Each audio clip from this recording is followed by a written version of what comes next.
លោកអ្នកកំពុងមានការភ័យខ្លាចក្នុងការវះកាត់ដែលត្រូវចំណាយពេលយូរមែនដែរឬទេនៅមន្ទីរពហុព្យាបាល Orenda យើងមានក្រុមវិជ្ជាបណ្ឌិតជំនាញរងចាំជួយដោះស្រាយរាល់បញ្ហាសុខភាពរបស់លោកអ្នកជាពិសេសទៅលើសេវាកម្មដែលទាមទារឲ្យមានការវះកាត់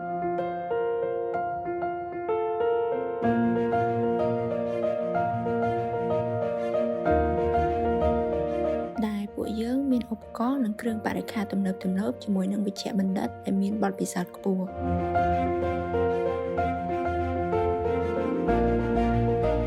ដូចនេះក្នុងករណីមួយចំនួននៃបញ្ហារបស់លោកអ្នកគឺទទួលបានការព្យាបាលត្រឹមរយៈពេលខ្លី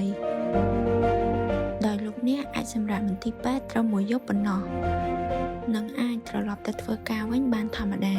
មិនទាមទារឲ្យលោកអ្នកចំណាយពេលវេលាយូរខាតបង់លុយកាក់ច្រើនដែលជាការព្រួយបារម្ភរបស់លោកអ្នកទៀតឡើយ